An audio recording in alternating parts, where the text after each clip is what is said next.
Selamat pagi, Bapak Reviewer yang saya hormati. Perkenalkan, nama saya Randy Patrisnya Liniar. Saya di sini sebagai peneliti yang saat ini sedang mengembangkan sebuah riset, yang mana di sini adalah R&D, Research and Development. Saya fokus di sini adalah jurnalisme sains, yang mana di sini kita fokus kepada 3 hal. Jadi di sini saya akan memaparkan 3 latar belakang mengapa kami melakukan penelitian ini.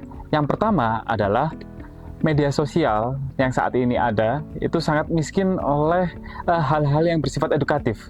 Mereka hanya fokus kepada hiburan. Yang mana hiburan di sini tentu kita harus juga memberikan konten edukatif yang bisa tersirat hal-hal yang menghibur sehingga mereka ada keinginan yang lebih untuk mengikuti konten edukatif yang saya buatkan. Kemudian yang kedua adalah sosial media bagi anak muda sekarang adalah hal yang sangat utama bagi mereka. Contohnya seperti saat mereka sekolah, di sela-sela waktu mereka pasti buka Instagram ataupun Facebook yang mana mereka langsung mengakses apapun informasinya dari internet. Yang ketiga adalah karya ilmiah yang dihasilkan oleh para peneliti di sini bersifat sangat kaku dan akademisi yang mana tidak semua orang bisa mengakses dan juga tidak bisa memahaminya dengan mudah. Maka dari hal itu, kami di sini ingin membuat sebuah platform yang bernama Generasi, yang mana anak muda maupun orang dewasa lebih tertarik dan juga lebih memiliki keinginan lebih untuk belajar. Jadi untuk menjawab pertanyaan bagaimana cara kita untuk menggunakan media atau media sosial ini secara benar, yaitu disinilah kita membuat sebuah jurnalisme sains, especially di sini media yang bernama Generasi, yang mana fungsinya adalah mengubah karya ilmiah ataupun hal-hal yang bersifat edukatif di sini menjadi suatu hal yang mudah untuk dikonsumsi dan mudah untuk dicerna oleh masyarakat pada umumnya, terutama untuk Gen Z. Yang mana mereka saat ini lebih banyak yang fokus ke TikTok untuk hanya untuk melaksanakan hiburan, melakukan hiburan. Dan di sini kita ingin menyelipkan di media yang mana itu sangat sering diakses oleh masyarakat dan juga Gen Z. Jadi kami memiliki 4 pilar untuk melaksanakan gagasan ini. Yang pertama adalah konten.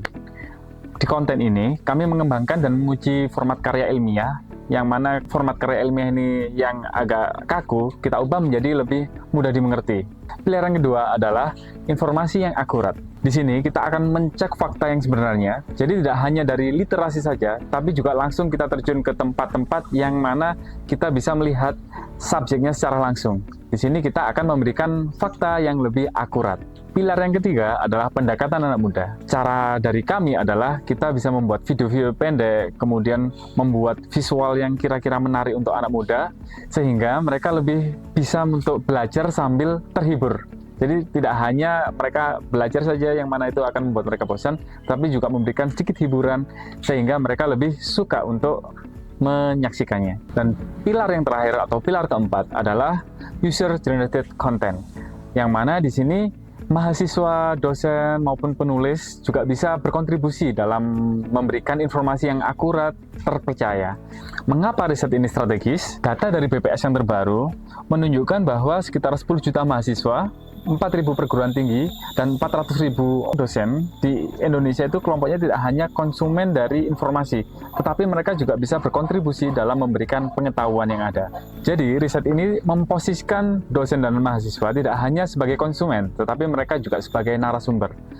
Yang mana kita punya tridharma, penelitian, pendidikan, dan terakhir adalah pengabdian. Jadi di sini kita memfokuskan untuk mahasiswa dan dosen juga bisa mengabdi dengan cara memberikan kontribusi pengetahuan kepada masyarakat yang lebih luas. Jadi secara garis besar kita memiliki 4 langkah. Yang pertama adalah pemetaan awal, di mana kita survei literasi media yang ada di sekitar kita. Kemudian kita juga memilih preferensi media untuk mahasiswa dan juga Gen Z maupun masyarakat sekitar. Yang kedua, kita uji pengembangan dan produksi konten. Di sini baik artikel, cek fakta maupun konten visual naratif. Yang ketiga, di mana kita eksperimen dan analisis dampak. Jadi setelah kita melakukan eksperimen, tentu kita akan melihat dampak positif apakah negatif yang ada di hasil kita bereksperimen. Kemudian yang keempat adalah penyusunan modul dan rekomendasi. Di sini hasil riset akan dirumuskan menjadi panduan praktis untuk kampus, kemudian untuk komunitas dan lembaga lain yang ingin mengembangkan jurnalisme sains. Sebagai penutup, riset ini tidak hanya menjadi laporan akademis saja, tapi di sini juga ekosistem yang berkelanjutan. Jadi kita tidak akan berhenti di sini. Karena sebuah platform yang sudah kita buat di sini akan menjadi sebuah platform yang efektif untuk meningkatkan literasi media. Di mana di sini juga membuka ruang kolaboratif. Jadi tidak hanya penulis yang sudah terpilih, tetapi juga mahasiswa dan dosen yang mereka memiliki knowledge mereka masing-masing dan juga informasi yang tidak dimiliki oleh orang lain, mereka juga bisa berkontribusi dalam hal untuk pemberian informasi yang secara akurat dan no hoax. Jadi di sini kita membuka kolaborasi antara media dan juga kampus, yang mana kita akan melaksanakan pengabdian dalam bentuk produk yang bisa kita manfaatkan bersama-sama di masyarakat umum. Dari saya, cukup sekian, terima kasih. Mohon maaf apabila ada kesalahan. Wassalamualaikum warahmatullahi wabarakatuh.